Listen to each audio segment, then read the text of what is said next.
அமெரிக்காவினுடைய அரச மட்டத்தில் இருந்த 12 பேர் நாங்கள் காசாவுக்கு ஆதரவாக, நீங்கள் இஸ்ரேலுக்கு ஆதரவாக ஆயுதம் கொடுக்கிறீர்கள் என்பதை கூறியே பதவியில் இருந்து ராஜினாமா செய்திருக்கிறார்கள். காசாவினுடைய போராளி குழுக்களில் ஒன்றாக இருக்கக்கூடிய இஸ்லாமிக் ஜிஹாட் மூவ்மெண்டினுடைய ஆயுத பிரிவாக இருக்கக்கூடிய அல் குதுஸ் பிரிகேட் ஒரு வீடியோவை வெளியிட்டிருக்கிறார்கள்.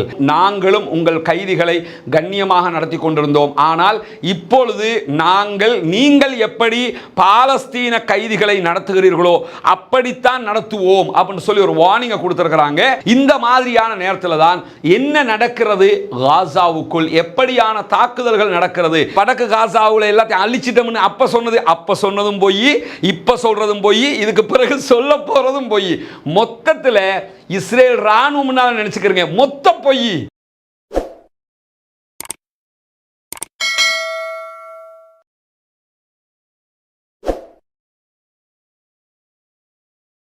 அஸ்ஸலாமு அலைக்கும் வரஹ்மத்துல்லாஹி வபரகாத்துஹு.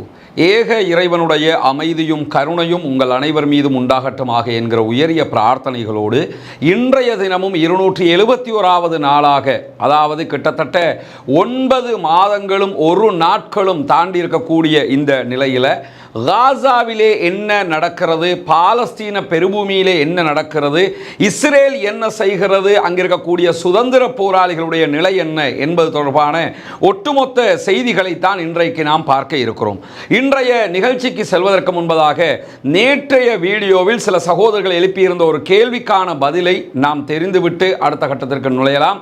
அதாவது நேற்றைய தினம் நம்ம சொல்லியிருந்தோம், காசாவுக்குள்ள இன்டர்நேஷனல் ராணுவம், இன்டர்நேஷனல் ஆர்மி ஒன்றை கொண்டு வந்து நீங்க வச்சிட்டீங்கன்னு சொன்னா நாங்க மொத்தமா வெளியேறுவோம் என்று சொல்லி நெத்தனியாகுவினுடைய அரசாங்கம் சொல்லிக் கொண்டிருக்கக்கூடிய நேரத்தில் இந்தோனேஷியாவினுடைய புதிய ஜனாதிபதி ஐநாவினுடைய படை காசாவுக்கு அனுப்பப்படுவதாக இருந்தால் அதிலே இந்தோனேஷியாவினுடைய படையையும் அனுப்புவோம் என்று அவர் ஏற்கனவே அறிவித்திருந்தார். அவர் அறிவித்து ஒரு மாதத்துக்கு மேலாகிவிட்டது. இந்த நிலையில தான் நேற்றைய தினம் மலேசியாவினுடைய பிரதமரும் நாங்களும் அந்த படையில் எங்களுடைய நாட்டினுடைய படையையும் அனுப்புவதற்கு தயாராக இருக்கிறோம் என்று சொல்லியிருந்தார். சில சகோதரர்கள் இது மலேசியாவா இந்தோனேஷியாவா, இந்தோனேஷியா என்பது மலேசியா என்று மாறப்பட்டு விட்டதா என்றெல்லாம் கேட்டிருந்தாங்க.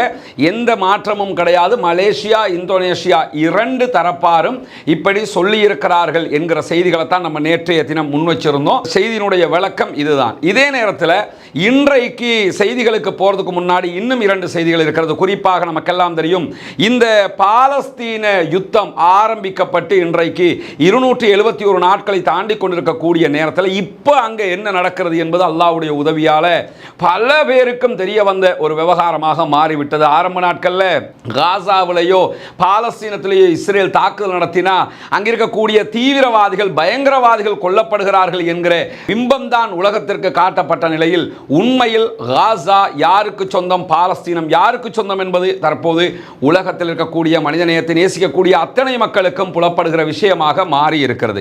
இந்த நிலையில உண்மையாகவே காசா உள்ளிட்ட பாலஸ்தீன பெருபூமியினுடைய வரலாறு என்ன, அது எங்கிருந்து ஆரம்பித்தது, தற்போதைய நிலை என்ன என்கிற ஒரு நீண்ட நெடிய ஒரு வரலாறு அதற்கு இருக்கிறது. கிட்டத்தட்ட நம்ம ஒரு நாளைக்கு ½ அன் அவர் பேசினா கூட ஒரு 50 எபிசோட் பேச வேண்டிய அளவுக்கு இருக்கக்கூடிய தகவல்களை முடிந்தவரை சுருக்கமாக தொடர்ச்சியாக பாலஸ்தீனத்தினுடைய வரலாறுகளை நாம் பேச இருக்கிறோம். இன்ஷா அல்லாஹ் அடுத்த வாரம் முதல் அந்த வீடியோக்கள் ஒவ்வொரு நாளும் அல்லது ஒரு நாள் விட்டு மறுநாளாக வெளிவர இருக்கிறது. தொடர்ந்து அதையும் பார்த்து பாலஸ்தீனத்தின் ஆரம்பம் எது, தற்போதைய பிரச்சனையினுடைய மையப்புள்ளி எது, எப்படி பாலஸ்தீனம் அவர்கள் கைக்கு கைப்பற்றப்பட்டது, தற்போது என்ன நிலையில் இருக்கிறது என்பதையெல்லாம் முழுமையாக தெரிந்து கொள்ளுங்கள் என்கிற செய்தியோடு இன்னும் ஒரு முக்கியமான செய்தி என்னவென்று சொன்னால், தற்போது நமக்கு தெரியும் பாலஸ்தீனம் என்பது மொத்தமாக அழிக்கப்பட்ட தேசமாக இருக்கிறது. குறிப்பாக காசாவில் எந்த பகுதிகளையும் மீட்டெடுக்க முடியாத அளவுக்கு மொத்தமாக அழிக்கப்பட்டிருக்கிறது. அழிக்கப்படுவதற்கு முன்பதாக இருந்த அழகிய காசா எப்படி இருந்தது, எப்படி செழிப்பாக இருந்தது, அங்கே இருந்த வளங்கள் என்ன, இப்பொழுது அதன் நிலை என்ன என்பதை ஒப்பிட்டு ஒரு வீடியோவை இன்ஷா அல்லாஹ் ஓரிரு நாட்களில் நாம் வெளியிட இருக்கிறோம். அதை பார்க்கும்போது உங்களுக்கு தெரியும் ஒரு நாட்டை இஸ்ரேல் எப்படியெல்லாம் துவம் துவம்சம் செய்திருக்கிறது என்பதை மொத்தமாக அதில் தெரிந்து கொள்ள முடியும். அந்த வீடியோவை விரைவில் எதிர்பாருங்கள் என்கிற செய்திகளோடு இன்றைய தினம் வெளியாகி இருக்கக்கூடிய முக்கியமான செய்திகளை பற்றி நாம் பார்க்க இருக்கிறோம். இன்றைய தினம் 271வது நாளாக காசா பகுதிகளிலும் வெஸ்ட் பேங்க் என்று சொல்லக்கூடிய மேற்கு கரை பகுதிகளிலும் பாரிய தாக்குதல்கள் நடந்து வரக்கூடிய நேரத்தில் அக்டோபர் 7ஆம் தேதி முதல் இன்று வரைக்கும் காசாவில் 37,953 சகோதரர்கள் அப்பாவிகள் கொல்லப்பட்டிருக்கிறார்கள், ஷஹீதாக்கப்பட்டிருக்கிறார்கள் என்கிற கவலையான செய்திகள் வெளியாகி இருக்கிறது. அதே நேரத்தில் 87,266 சகோதரர்கள் படுகாயம் அடைந்திருக்கிறார்கள், நிரந்தர ஊனமுற்றவர்களாக மாறி இருக்கிறார்கள் என்கிற கவலையான செய்தியும் இன்றைக்கும் பதிவாகி இருக்கிறது. இது இதுவரைக்கும் காசாவில் இடம்பெற்ற மனித அழிப்பு, இன அழிப்பினுடைய சாராம்சமாக இருக்கிறது. இந்த நிலையில தான் 1.8 மில்லியன் பாலஸ்தீனர்கள் இப்பொழுது சென்ட்ரல் காசா பகுதிகளில் இருக்கிறார்கள் என்கிறது இஸ்ரேலுடைய ராணுவ அறிக்கை. அதாவது சென்ட்ரல் காசா பகுதியில் மட்டுமே 18 லட்சம் மக்கள் இருக்கிறார்கள். அங்கேயும் போக முடியாம இங்கேயும் இருக்க முடியாம இரண்டு பக்கத்தாலும் துரத்தப்பட்டு வந்த சென்ட்ரல் காசாவில் அவங்க இருக்கிறாங்க என்கிற செய்திகளை அவர்கள் சொல்லி இருக்கிறார்கள். ஆனால் சுயாதீனமாக இதனை அங்கிருக்கக்கூடிய ரெட் கிரசன்ட் சொசைட்டியோ அல்லது அங்கிருக்கக்கூடிய பாலஸ்தீன சுகாதார அமைச்சகம் உள்ளிட்ட பாலஸ்தீன அரசாங்கமோ அல்லது ஐநாவோ இதை உறுதிப்படுத்தவில்லை. ஆனால் 18 லட்சம் மக்கள் சென்ட்ரல் காசாவில் இருக்கிறாங்க என்கிற செய்தியை இஸ்ரேல் மாத்திரம்தான் சொல்லி இருக்கிறது என்பதையும் கவனித்துக் கொள்ளுங்கள். இந்த நிலையில் தான் இஸ்ரேலால் ஆக்கிரமிக்கப்பட்டிருக்கக்கூடிய மேற்கு கரை பகுதிகள், வெஸ்ட் பேங்க் பகுதிகளில் 6000 புதிய குடியேற்ற வீடுகளை அமைப்பதற்கு இஸ்ரேல் திட்டமிட்டிருக்கிறது, அமைச்சரவையினுடைய அனுமதியை பெற்றிருக்கிறது என்கிற செய்திகளும் இன்றைக்கு வெளியாகி இருக்கிறது. ஒருபுறம் காசாவிலே பாரிய சண்டையை நடத்துகிறார்கள், காசாவிலே தாக்குதல்களை நடத்துகிறார்கள்.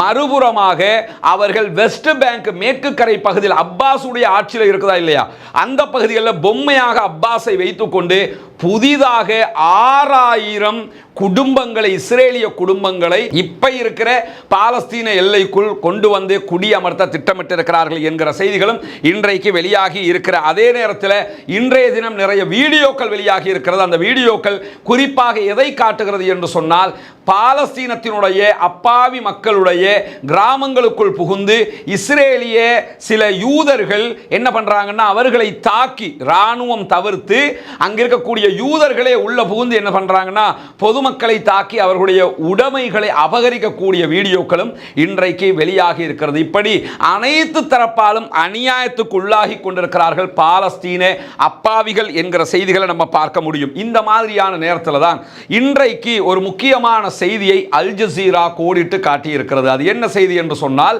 நமக்கு தெரியும் அமெரிக்கா இந்த யுத்தத்தில் முழுமையாக இஸ்ரேலுக்கு ஆதரவாக இருக்கிறது. எப்படி ஈரான் வெளிப்படையாகவே பாலஸ்தீனத்திற்கு ஆதரவாகவும் பாலஸ்தீனத்திற்கு ஆதரவாக நிற்கக்கூடிய ஹிஸ்புல்லாக்களுக்கு ஆதரவாகவும் நிற்கிறார்களோ, அதே போன்று வெளிப்படையாகவே இஸ்ரேலுக்கு ஆதரவாக அமெரிக்கா நின்று கொண்டிருக்கிறது. அது ஜோ பைடன் அந்த இடத்துல இருந்தாலும் சரி, டொனால்ட் ட்ரம்ப் இருந்தாலும் சரி, எவன் இருந்தாலும் அந்த சப்போர்ட் அவங்க பண்ணத்தான் போறாங்க. அது அவர்களுடைய கொள்கையாக வைத்துக் கொண்டிருக்கிறார்கள். ஆனால் ஜோ பைடன் டொனால்ட் ட்ரம்புக்கு பரவாயில்லை என்று சொல்லுகிற அளவுக்கு உண்டான நிலையத்தை நம்ம பார்க்க முடியும். எது எப்படி போனாலும் அமெரிக்க ஜனாதிபதி ஜோ பைடனுடைய தேர்தல் பிரச்சாரங்கள் மண்ணை கவ்வி கொண்டிருக்கிறது. ஜோ பைடன் இழிவாகி கொண்டிருக்கிறார் என்கிற செய்திகள்லாம் நம்ம பார்க்கிறோம். எந்த அளவுக்கு சொன்னா, எலெக்ஷன் மேடையில் டொனால்ட் ட்ரம்போடு நடந்த விவாதத்தில் அவர்கள் பேச முடியல. வயது முதிர்ச்சி, 86 வயசை தாண்டிட்டாரு. பேச முடியாமல் தடுமாறிய நேரத்தில் அவருக்கு பதிலாக கமலா ஹாரிஸை தற்போது நீங்கள் ஜனாதிபதி வேட்பாளராக நிறுத்த வேண்டும் என்கிற கோரிக்கைகள் எல்லாம் அமெரிக்காவிலே வலுத்து வருகிற நேரத்தில் நேற்றைய தினமும் அவர் இன்னொரு இடத்துல ஒரு தேர்தல் பிரச்சாரத்தில் பேசும்போது என்ன பண்ணிட்டாருன்னா, அவருக்கு எழுதி கொடுத்ததை வாசிக்கும் போது உரை முடிந்து விட்டது, உங்க பேச்சு முடிஞ்சிருச்சு கீழே எழுதி இருந்ததையும் சேர்த்து வாசித்து, வளமையில் இந்த மாதிரி மொக்குத்தனங்களை எல்லாம் நரேந்திர மோடி தான் பண்ணுவாப்ல. இந்த மாதிரியான எம்ஆர்எஸ் சிறிசேனெல்லாம் சொன்னாரா இல்லையா? இலங்கையினுடைய ஜனாதிபதி மைத்திரிபால சிறிசேன இங்கிருந்து அவருடைய மனைவியை அழைத்து கொண்டு இந்தியாவுக்கு போயிருந்த நேரத்தில் நரேந்திர மோடி அவர்களை விழித்து பேசும்போது மைத்திரிபால சிறிசேனவனுடைய மனைவி அவங்களை எப்படி சொன்னார், எம்ஆர்எஸ் சிறிசேனெல்லாம் சொன்னார். இந்த மாதிரி வேலைகளை பொதுவாக அவர் தான் பண்ணுவார். ஏன்னா அவங்களுக்கு முன்னுக்கு அதை பார்த்து வாசிக்கிறதுக்கு ஏற்ற மாதிரி ஒரு டிஜிட்டல் மெஷினை வச்சிருவாங்க. அதை பார்த்து தான் வாசிப்பாங்க. அதை பார்த்து வாசிக்கிற நேரத்தில் தான் இன்னைக்கு ஜோ பைடன் ராஜாங்கம் என்ன செஞ்சிருக்காருன்னா அதில் எல்லாத்தையும் எழுதி கொடுத்தவங்க எழுதி கொடுத்துட்டு உங்களுடைய ஸ்பீச் முடிஞ்சிருச்சு என்று கீழே எழுதியிருக்கிறாங்க, அதையும் சேர்த்து வாசிச்சிட்டாரு. இதெல்லாம் இன்றைக்கு பாரிய கேவலங்களையும் அசிங்கங்களையும் அவர்களுக்கு தோற்றுவித்துக் கொண்டிருக்கக்கூடிய நேரத்தில் அமெரிக்காவினுடைய அரச மட்டத்தில் இருந்த 12 பேர் நாங்கள் காசாவுக்கு ஆதரவாக, நீங்கள் இஸ்ரேலுக்கு ஆதரவாக ஆயுதம் கொடுக்கிறீர்கள் என்பதை கூறியே பதவியில் இருந்து ராஜினாமா செய்திருக்கிறார்கள். ஜனவரி மாதம் முதன்மையாக ஒருவர் ராஜினாமா செய்திருந்த நிலையில் தற்போது மொத்தமாக 12 அதிகாரிகள், அதிகாரின சாதாரண அதிகாரிகள் கிடையாது, முதன்மையாக ராஜினாமா செய்தவர் கல்வித்துறையிலே இருந்த மிக முக்கியமான அதிகாரி. அவர் என்ன பண்றார் என்று சொன்னா, பைடனுடைய நிர்வாகத்திலிருந்து ராஜினாமா செஞ்சாரு. தாரிக் ஹபாஷ் என்கிறவர்.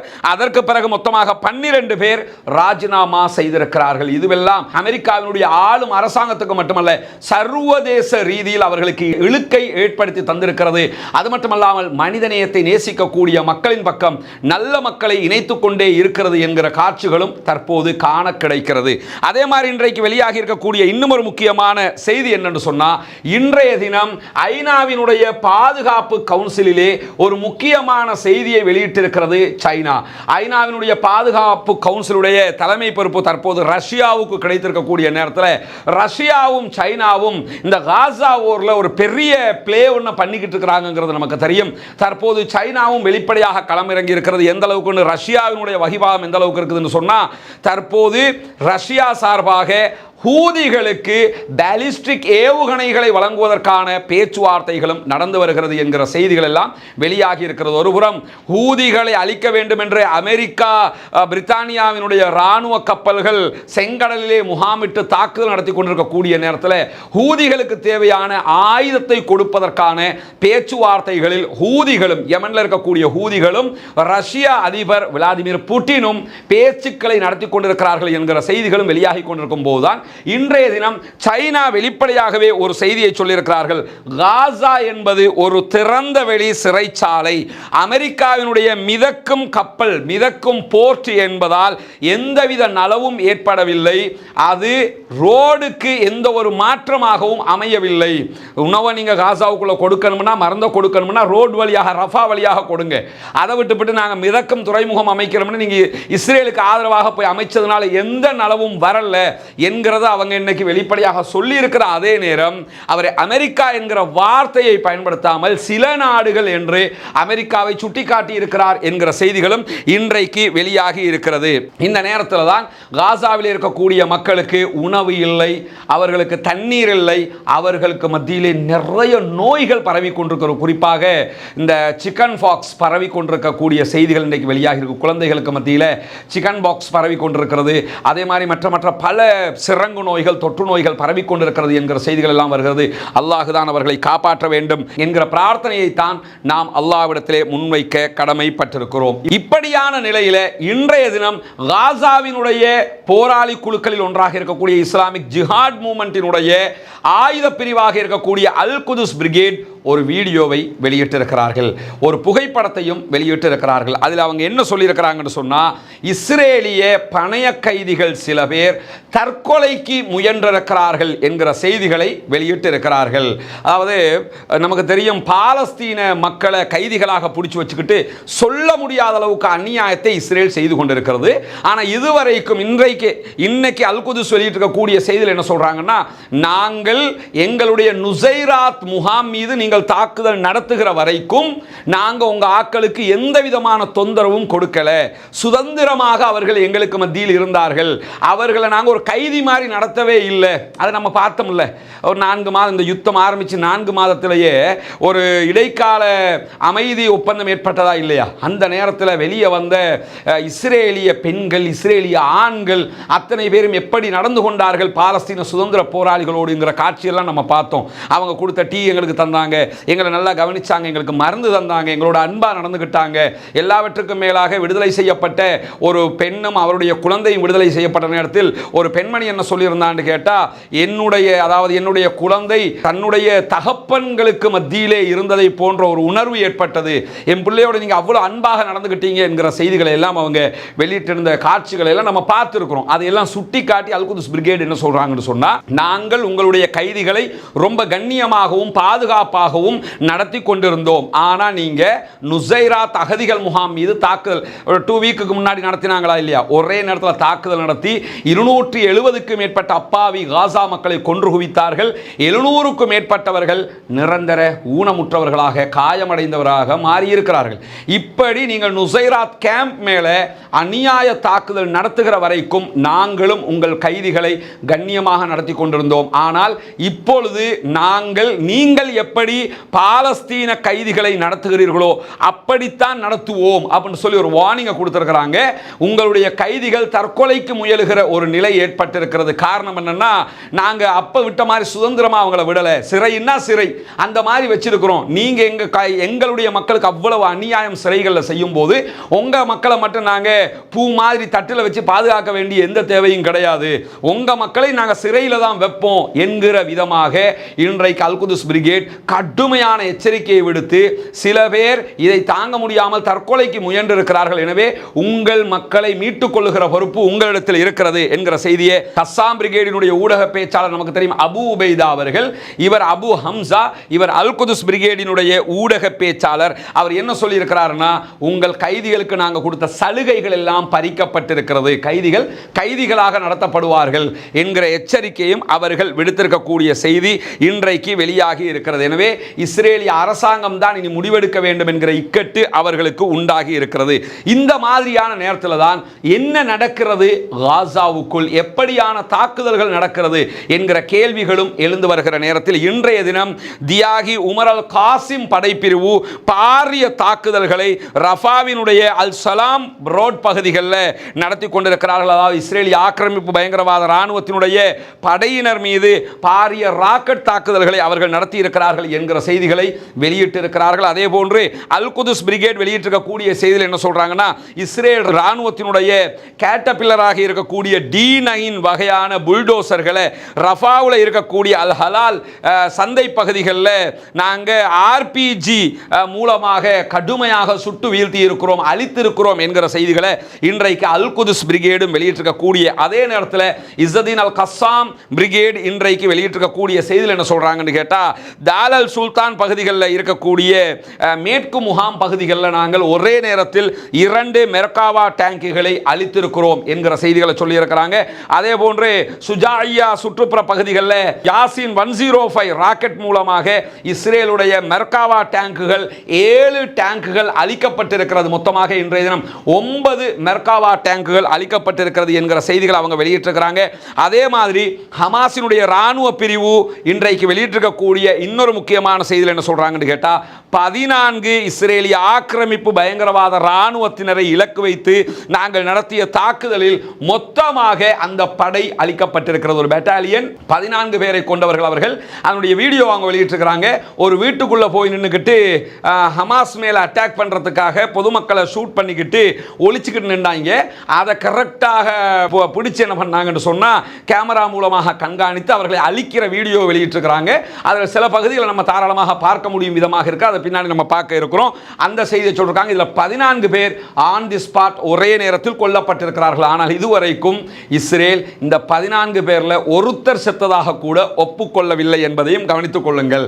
ஏன்னா வெக்கங்கட்டவன் இதெல்லாம் ஒப்புக்கொள்ள மாட்டாங்கிறது நமக்கு தெரியும். அதே மாதிரி பார்த்தீங்கன்னு சொன்னா, சுஜாயாவில் இருக்கக்கூடிய இன்னொரு கட்டிடத்துக்குள் ஒளித்துக் கொண்டிருந்த இஸ்ரேலிய ஆக்கிரமிப்பு பயங்கரவாத இராணுவத்தினுடைய இன்னும் ஒரு பிரிவை என்ன பண்ணியிருக்கிறாங்கன்னு கேட்டா, தெர்மோபேரிக் ராக்கெட் மூலமாக அழித்திருக்கிறோம் என்கிற செய்தியை சொல்லியிருக்கிறாங்க. தெர்மோபேரிக் ராக்கெட்னா என்னன்னு சொல்லி நமக்கு தெரியல.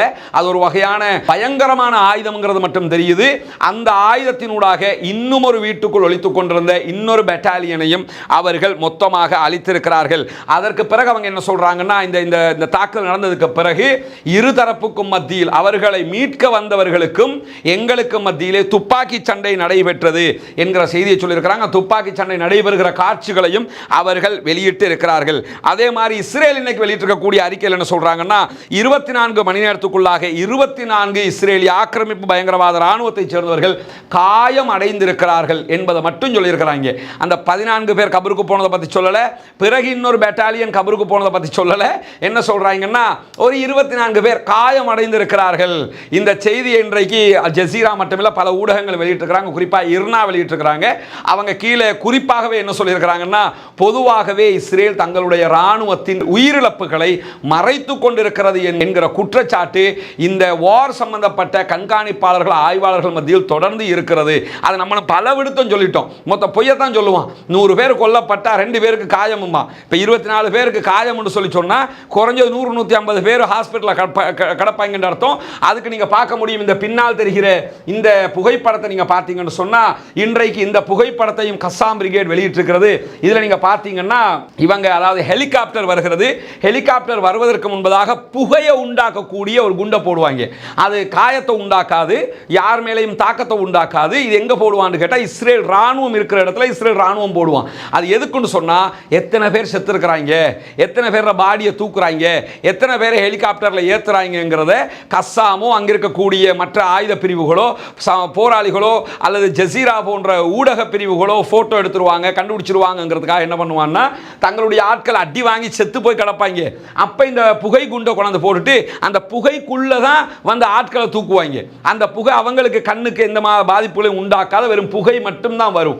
அந்த புகை குண்டை இன்னைக்கு போட்டிருக்கிற காட்சியையும் கஸ்ஸாம் பிரிகேட் வெளியிட்டு இருக்கிறார்கள். இப்படி 2 பாரிய படைப்பிரிவுகளை அவர்கள் அளித்திருக்கிற நேரத்தில் ஆனா என்ன சொல்லியிருக்கிறாங்கன்னு கேட்டா இஸ்ரேல் இன்னைக்கு சுஜாயியா பகுதிகளில் கிட்டத்தட்ட ஹமாஸினுடைய 50 ராணுவ தளங்களை நாங்கள் அளித்திருக்கிறோம் அப்படின்னு இருக்கிறான். ஏன் ஒரு 49 ஒரு 51 50 அழிச்சிட்டோம் சுஜாயியாவில். நல்லா புரிஞ்சுக்கிறங்க, நம்ம ஆரம்பத்தில் சொன்னதுதான். சுஜாயியா என்பது நார்த் காசா, வடக்கு காசா. வடக்கு காசால இருந்து தான் யுத்தமே ஆரம்பிச்சது. யுத்தம் ஆரம்பிச்சு 9 மாசத்துக்கு பிறகு ரிட்டன் வந்து சொல்லிக்கிட்டு இருக்கிறாங்க, நாங்கள் சுஜாயியாவில் 50 பங்கர் அழிச்சிருக்கிறோம் அப்படிங்கிறாங்க. முதல்ல என்ன சொன்னாங்க, நாங்கள் நார்த்து காசா வடக்கு காசாவை முழுக்க கைப்பற்றிட்டோம், இப்போ நாங்கள் தெற்குக்கு போகிறோம்னு போனாங்கல்ல, வடக்கு காசாவில் எல்லாத்தையும் அழிச்சிட்டோம்னு அப்போ சொன்னதும் போய், இப்போ சொல்கிறதும் போய், இதுக்கு பிறகு சொல்ல போகிறதும் போய். மொத்தத்தில் இஸ்ரேல் ராணுவம்னா நினைச்சுக்கிறீங்க, மொத்த பொய். அதை கண்டுட்டோம்ல, நாங்கள் யார் தெரியுமா, எங்களை விட படை இருக்கிறதா, அப்படி படங்க. இந்த கொஞ்சம் பேர் தமிழ்நாட்டில் இருக்கக்கூடிய யூடியூபர்ஸ் பாப்பா என்னெல்லாம் வந்து சொல்லுவாங்க, இப்பயும் சொல்லிக்கிட்டு இருக்கிறாங்க. இஸ்ரேல்டா சும்மா இல்லைங்க, இஸ்ரேல் படையினா எப்படி தெரியுமா, அப்படி தெரியுமா. இன்னைக்கு இஸ்டாக் பிரிக் பேசி இருக்கிற செய்தி இருக்கா, பின்னாடி சொல்றேன். அப்ப எப்படி தெரியுமா, அப்படி தெரியுமாங்கிறது புரியும். அவங்களுடைய ராணுவ தளபதிகளை காரி மூஞ்சில துப்பிக்கிட்டு இருக்கிறாங்க. நீங்க நினைக்கிற மாதிரி எல்லாம் ஆக்க நாங்க கிடையாதுடா. அது உலகத்துக்கு ஊடகத்தை வச்சு பில்டப் காட்டிட்டோம். அந்த பில்டப்புக்கு இந்த அரபு நாட்டு ஆட்சியாளர்கள் பயந்து போயிட்டாங்க. அவங்க எலுமினா பசி சாப்பிட்டா தூக்கம் தானே, பயந்து போயிட்டாங்க. இப்பதான் கொஞ்சம் தெளிவு வந்து ஹிஸ்புல்லாக்களுக்கு சப்போர்ட் பண்ற நிலையை எடுத்திருக்கிறாங்க. அது நம்ம என்ன நடக்க போகுதுங்கிறத பார்க்க போறோம். இந்த மாதிரி நேரத்தில் என்ன பண்றாங்கன்னு கேட்டா, பெரிய பில்டப்பை காட்டி இஸ்ரேல்டா எப்படி தெரியுமாண்டாங்க. இப்ப வந்து வடக்கு காசாவில் 50 ஹமாஸினுடைய நிலைகளை நாங்க அழிச்சிட்டோம். நிலைகளை அழிக்கிறதுக்கு அங்க என்ன தரைக்கு மேல என்ன இருக்குது? தரைக்கு மேல அவன் எதையாவது வச்சிருக்கானா? எல்லாமே தரைக்கு கீழே வச்சிருக்கான். அப்ப எப்படி நீங்க அழிப்பியங்கிற கேள்வி இருக்குதா இல்லையா? அதே மாதிரி இன்னைக்கு மிக முக்கியமான இன்னும் ஒரு செய்தி வெளியாகி இருக்கிறது. அது என்ன செய்தின்னா, நமக்கெல்லாம் தெரியும், இந்த யஹியா சின்வார் கிட்டத்தட்ட ஒரு 2-2.5-3 மாசத்துக்கு மேலாக யஹியா சின்வாரை பற்றிய எந்த செய்திகளும் வெளியாகவில்லை. உலகத்தில் மோஸ்ட் வாண்டட் பர்சனாக உலகமே எங்கிருக்கிறார் என்று தேடப்படுகிற ஒரு முக்கியமான நபராக இருப்பவர் யஹியா சின்வார். என்ன விசேஷம் என்று கேட்டால், இவர் எங்க இருக்கிறார் என்கிற ஒரு மல்டி மில்லியன் கேள்வி இருக்கிறது. யஹியா சின்வார் போறது இந்தா இருக்குது என்று ஒரு வீடியோவை காட்டினாங்க. யஹியா சின்வார் வீடுன்னு சொல்லி ஒரு 5 வீட்டை வெட்டி வச்சு அழிச்சாங்க. இப்படி எல்லாம் பண்ணாங்க. ஆனா யஹியா சின்வாருடைய இந்த பழுத்த முடியில ஒரு முடிய கூட அவங்களால கண்டுபிடிக்க முடியல. எந்த அளவுக்கு கண்டுபிடிச்சிட்டோம்னு சொன்னாங்கன்னா, யஹியா சின்வாருடைய குழந்தை விளையாடிய பொம்மை இதுதான், யஹியா சின்வார் யூஸ் பண்ணின ஷூ இதுதான். இதையெல்லாம் இத்து போய் காட்டிக்கிட்டு இருந்தாங்க இந்த இஸ்ரேலுடைய மீடியாக்கள். ஆனா இதுவரைக்கும் யஹியா சின்வார் எங்கிருக்கிறார் என்கிற செய்திகள் வெளிவராத நிலையில் இன்றைக்கு ஹமாஸுக்கு ஆதரவாக செயல்படக்கூடிய லண்டனிலிருந்து வெளிவரக்கூடிய அஷ்ராக் அல் அவுசத் என்கிற பத்திரிகை ஒரு முக்கியமான செய்தியை வெளியிட்டிருக்கிறது. அந்த செய்தியை இன்றைக்கு பல சர்வதேச ஊடகங்களும் எடுத்து காட்டியும் இருக்கிறார்கள். குறிப்பாக அல் ஜசீரா அதை உறுதிப்படுத்தி வெளியிட்டும் இருக்கிறது. அதில் அல் ஜசீரா வெளியிட்டிருக்கக்கூடிய செய்திகளில் அந்த பத்திரிகையினுடைய செய்தியை, யஹியா சின்வார் பற்றிய செய்தியை எடுத்து சொல்றாங்க. அதாவது யஹியா சின்வார் எங்கிருக்கிறார் என்பது ஹமாஸினுடைய மிக முக்கியமான ஒருவர், இருவர் அல்லது 3 பேரை தவிர யாருக்கும் தெரியாது. நீங்க யஹ்யா சின்வாரை கண்டுபிடிக்க நினைச்சா யஹ்யா சின்வார் எங்க இருக்கிறாருங்கிறது ஒரு 10 பேர், 15 பேர், 20 பேர், 50 பேர், 100 பேருக்கு தெரிஞ்சா ஈஸியா ஏதோ ஒரு வழியில கண்டுபிடிச்சிடலாம்னு இருக்கும். ஆனா யஹ்யா சின்வார் என்ன பண்றாருன்னு கேட்டா அவர்களுடைய அனைத்து தளபதிகளோடும் தொடர்பில் இருக்கிறார். எங்கெங்க, ஏன்னா இவர் தாங்க வழி நடத்தக்கூடியவர். ஒன்னு யஹ்யா சின்வார் மெயின் தலை அவர் தான். அவருக்கு கீழே ராணுவ கஸ்ஸாம் பிரிகேடு கூடிய தலைவராக முகமது தைஃப் இருக்கிறார். அவர் 2 கால்களும் முடியாதவர், வீல் சேர்ல இருக்கக்கூடியவர் தான் கஸ்ஸாம் பிரிகேடுடைய தளபதியாக இருக்கிறார். அவருடைய உடல் தான் ஊனமாக இருக்கிறதே தவிர அவருடைய சிந்தனையோ அவருடைய செயல்பாடுகளோ ஊனமுற்று இருக்கவில்லை என்பதையும் நாம் புரிஞ்சுக்கிறோம். முகமது தைஃப் தான் கமாண்டர், ராணுவ தளபதியாக இருந்து செயல்படுறாரு. இவர் தான் அங்கே இருக்கக்கூடிய காசாவில் இருக்கக்கூடிய ஹமாஸ், அல் குதுஸ் அத்தனை படைப்பிரிவுகளையும் மொத்தமாக ஓர் அணியில வச்சு கவர் பண்ணி நடத்தி கொண்டிருக்கிறவர் இவர் தான். அப்படி இருக்கும்போது இவர் அங்கிருக்கக்கூடிய அனைத்து ராணுவ பிரிவுகளுடைய தளபதிகளோடும் தொடர்பு கொள்கிறாராம். அந்த செய்தி இன்றைக்கு வெளியாக இருக்கிறது. எல்லாரோடையும் பேசுறார், எல்லாம் செய்றாரு. ஆனா எங்க இருக்கிறார் என்பது தெரியவில்லை. எந்த அளவுக்கு தெரியலன்னா இவர் பங்கருக்கு உள்ள இருக்கிறாரா, பங்கருக்கு வெளியே இருக்கிறாரா என்பது கூட தெரியவில்லை. ஒரு 2 அல்லது 3 மாதங்களுக்கு முன்பதாக என்ன செஞ்சாருன்னா வெளியில சுற்றுப்புறங்கள்ல அவர்களுடைய படைகளை சந்தித்து விட்டு சென்றார் என்கிற செய்திகளை நம்மளும் சொல்லியிருந்தோம். அதற்கு பிறகு வெளிவந்திருக்கக்கூடிய ஒரு முக்கியமான செய்தி இதுதான். எனவே யஹ்யா சின்வார் எங்கிருக்கிறார் என்பதை யாராலும் கண்டறிய முடியவில்லை. அதே நேரத்தில் யஹ்யா சின்வாரை பாதுகாப்பாக வேறு ஒரு அரபு நாட்டுக்கோ ஆதரவான ஒரு நாட்டுக்கோ கொண்டு போக வேண்டும் என்கிற ஒரு கோரிக்கை முன்வைக்கப்பட்டிருப்பதாகவும் அதை யஹ்யா சின்வார் பரிசீலிக்க வாய்ப்பில்லை என்றும் இன்றைக்கு அதே பத்திரிகையும் செய்தியாக சொல்லி இருக்கிறது. ஏன்னு கேட்டா அவர் காசா விட்டு தப்பி போறதாருன்னா என்னைக்கோ போயிருப்பாரு. காசா வெளியூர்ல இருந்து வழி நடத்துவோம் போயிருப்பாரா இல்லையா? எவ்வளவு உச்சகட்டமான அழிவுகளை சந்தித்த ஒருவர். குறிப்பாக யஹ்யா சின்வார் யார் என்று தனியான ஒரு வீடியோ போட்டிருக்கோம், அதில் பார்த்துக்கிறேங்க. சிறைவாசம் 20 ஆண்டுகளுக்கு மேலாக சிறையிலே இருந்தவர். இஸ்ரேலுடைய தாய் பாஷையாக இருக்கிற அவர்களுடைய மொழியை தண்ணி போன்று பேசக்கூடியவர், எழுதக்கூடியவர், புரிந்து கொள்ளக்கூடியவர். ஹமாஸினுடைய தலைவர்களில் இஸ்ரேலுடைய மொழியை மொத்தமாக தெரிந்து வைத்திருக்கக்கூடிய ஒருவர் இவர்தான்.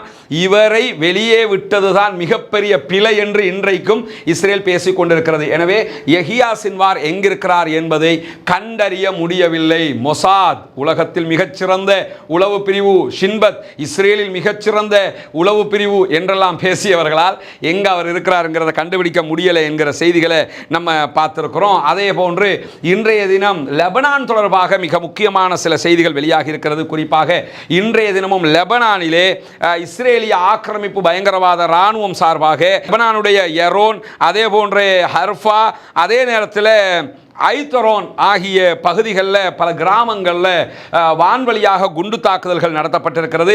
அதிலும் குறிப்பாக லெபனானுடைய உயர் பகுதிகளாக, லெபனானுடைய மிக முக்கியமான பகுதியாக இருக்கக்கூடிய தயர் என்கிற இடத்துல இருந்த இஸ்ரேல் நடத்திய தாக்குதலில் லெபனானுடைய ஆயுத பிரிவினுடைய முக்கியமான இராணுவ தளபதி கொல்லப்பட்டிருக்கிறார் என்கிற செய்திகளையும் லெபனான் இன்றைக்கு ஒப்புக்கொண்டிருக்கிறது. 65 வயதாக கூடிய ஹாஜ், முகமது ஹாஜ் என்கிறவர் தான் கொல்லப்பட்டிருப்பதாக சொல்ல சொல்லப்படுகிறது.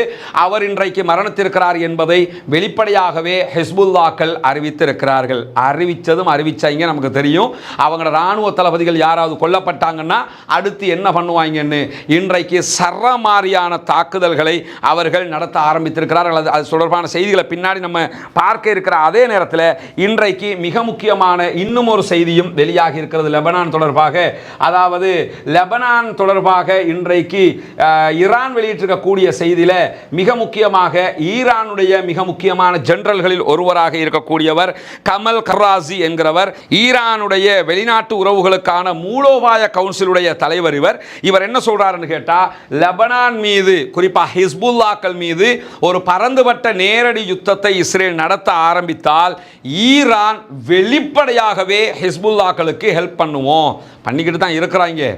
அதை சொல்ல மாட்டாங்க. இன்னைக்கு என்ன பண்ணியிருக்கிறாருன்னு கேட்டால் வெளிப்படையாகவே சொல்லியிருக்கிறார், நாங்கள் ஈரான் வெளிப்படையாக ஹிஸ்புல்லாக்களோட நாங்கள் நிற்போம்ங்கிறது மட்டுமல்லாமல் ஹிஸ்புல்லாக்களுக்கு ஆதரவாக லெபனானை பாதுகாப்பதற்காக அனைத்து அரபு நாடுகளும் பிராந்திய நாடுகளும் வந்து நிற்கும் என்கிற செய்தியையும் இன்றைக்கு இவர் சொல்லியிருக்கிறார். அது நம்ம பொய்ன்னு மறுத்துடவும் முடியாது. ஏன்னா வெளிப்படையாக வரமாட்டாங்க, சவுதியோ எந்த நாடுகளோ வெளிப்படையாக வரமாட்டாங்க. ஆனால் வருவோம்ங்கிறது தான் இந்த நேரத்தில் ஹிஸ்புல்லாட தடையை நீக்கி அரபு லீக் சொல்லி இருக்கிறாங்க. அதை நம்ம ஏற்கனவே சொல்லிட்டோம். இந்த மாதிரி ஒரு உச்சகட்ட ஓர் நடக்க போகுது என்று இருக்கும்போது அரபு லீக், அரபு நாடுகளுடைய கூட்டமைப்பு ஹிஸ்புல்லாக்களை தீவிரவாத அமைப்பு என்று தடை செய்து வைத்திருந்த நேரத்தில் 2-3 நாட்களுக்கு முன்பதாக என்ன பண்ணிட்டாங்கன்னு கேட்டால் ஹிஸ்புல்லாக்களை தடை பட்டியலில் இருந்து நீக்கி விட்டார்கள். எனவே ஹிஸ்புல்லாக்கள் அரபு நாட்டில் எதுலையுமே தடை இல்லை என்பதால் அவர்கள் அரபு நாடுகளில் தேவையான பண வசூலிப்புகளில் ஈடுபட்டுக் கொள்ளலாம், செயல்பட முடியும் என்பது ஒன்று. இரண்டாவது, அதே அரபு நாடுகளும் வெளிப்படையாகவே ஹிஸ்புல்லாக்களுக்கு உதவி செய்யவும் முடியும். ஏன்னா தடை நீங்கிடுச்சுங்கிற காரணத்தினால. எனவே இந்த தடை நீக்கத்தை அனைத்து அரபு நாடுகளும் சேர்ந்து செய்ததும் ஈரான் உட்பட அனைவரும் ஹிஸ்புல்லாக்களோடு நிற்பார்கள். ஒரு பாரிய யுத்தத்திற்கு இஸ்ரேல் தயாரானால் என்ன நடக்கும் என்பதை இன்றைக்கு அவர்களுடைய ஓய்வு பெற்ற ராணுவ ஜெனரல் இட்சாக் பிரிக் சொல்லியிருக்கக்கூடிய செய்திகளும் வெளியாகி இருக்கிறது. இவர் தான் இட்சாக் பிரிக். இந்த யுத்தம் தொடர்பாக பல கட்டங்களில் இஸ்ரேலுடைய மொக்கத்தனங்களை போட்டு உடைச்ச ஒரு ஆள் இவர். அதுக்காக இவர் ரொம்ப நல்லவர்னு நினைச்சிடாதீங்க. இந்த ஆளெல்லாம் 1947 கால பகுதிகளில் இருந்து அங்கே நடந்த அநியாயங்களை ஆதரிக்கக்கூடிய ஒருவர். அதற்கு பிறகு நடந்த பல யுத்த காலங்களில் காசா மக்களை கொன்று குவிச்ச ஒரு பேர் வழி தான். அதில் எந்த மாற்றமும் இல்லை. ஆனால் என்னென்னா இப்போ நடக்கிற யுத்தம் தோத்துக்கிட்டு இருக்கிறோங்கிறத வெளிப்படையாக வெக்கத்தை விட்டு இந்த ஆள் சொல்லிக்கிட்டு இருக்கிறான். அதான் இங்கே உள்ள விசேஷம். என்ன சொல்கிறாருன்னு கேட்டால், காசாவில் நடந்து கொண்டிருக்கக்கூடிய போரில் இஸ்ரேல் தோல்வி அடைந்து விட்டது என்பதை முன்னாள் இராணுவ ஜெனரல் இட்சாக் பிரிக் இன்றைக்கு ஹாரெட்ஸினுடைய செய்தி நிறுவனத்தில் வெளிப்படையாகவே பேசியிருக்கிறார்.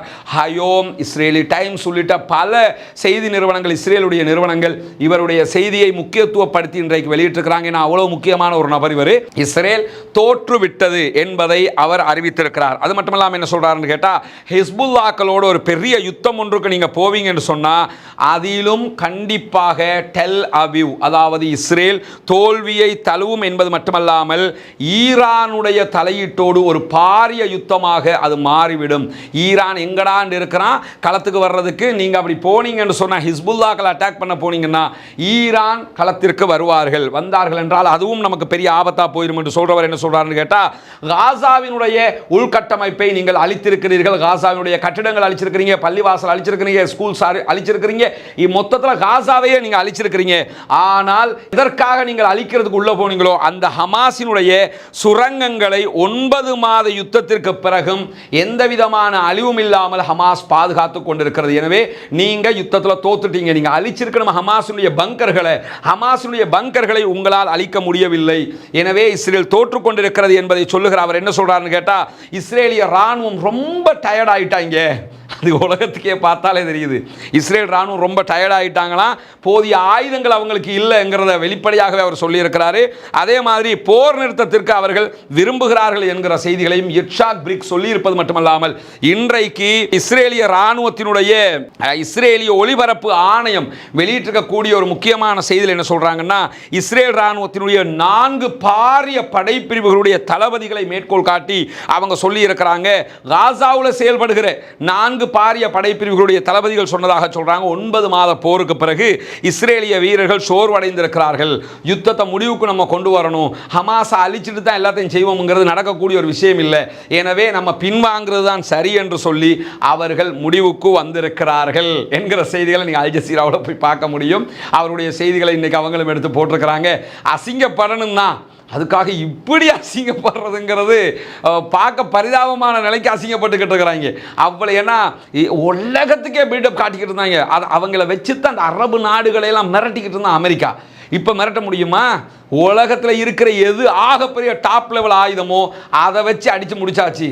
ஒன்று மட்டும் புரிஞ்சுக்கிறேங்க, காசாவில் போடப்பட்டிருக்கக்கூடிய இந்த குண்டுகளுக்கு 25 லட்சம் மக்களும் அழிஞ்சிருக்கணும். அவ்வளவு குண்டுகள் அவங்க போட்டிருக்கிறாங்க. ஆனால் மரணம் என்பது அல்லாஹ் நிச்சயிக்காமல் நடக்கவே நடக்காது. மரணத்தையும் வாழ்வையும் தீர்மானிப்பவன் அவன் தரும்போது தான் அது நடக்கும் என்பதற்கு நிதர்சனமான ஆதாரம், நிதர்சனமான பார்வை என்ன தெரியுமா? காசாவை பார்த்துக்கிறங்க. எது அப்படி நடந்துருமோ இப்படி நடந்துமோ, அவன் நினைச்சது தான் நடக்கும். எவன் நினைச்சதும் இங்கே நடக்காது. அல்லாஹ் நாடியது மட்டும்தான் நடக்கும். அதுவல்லாமல் எதுவும் நடக்காது. இவ்வளவு தாக்குதல்கள் அவங்க நடத்தியும் அவர்களால் அங்கே இருக்கக்கூடியவர்களை அழிக்க முடியவில்லை, இல்லாமல் முடியவில்லை, சொத்துக்களுக்கு சேதம் ஏற்படுத்தி கொண்டிருக்கிறார்கள். இந்த மாதிரியான நேரத்தில் லெபனானில் இருக்கக்கூடிய ஹிஸ்புல்லாக்கள் இன்றைக்கு கடுமையான தாக்குதல்களை நடத்த ஆரம்பித்திருக்கிறார்கள் என்கிற செய்திகளும் வெளியாகி இருக்கிறது.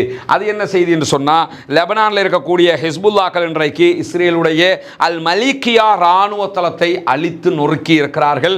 அதோடு அவங்களுடைய இராணுவ தளபதி ஒருவர் கொல்லப்பட்டிருக்கிற காரணத்தினால இன்றைக்கு அவர்கள் நடத்தக்கூடிய தாக்குதலுடைய காட்சிகளை நீங்கள் பார்க்குறீங்க.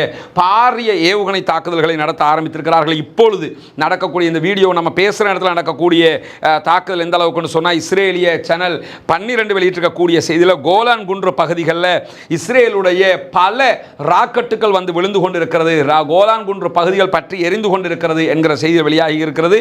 அதே மாதிரி நீங்கள் பார்த்தீங்கன்னு சொன்னால், லெபனான் பிரதேசத்தில் இருந்து ராக்கெட்டுகள் இஸ்ரேல் மீது சரமாரியாக ஏவப்பட்டு கொண்டிருக்கிறது என்கிற செய்திகளையும் இஸ்ரேலிய ஊடகங்கள் இன்றைக்கு வெளியிட்டு கொண்டே இருக்கிறார்கள்.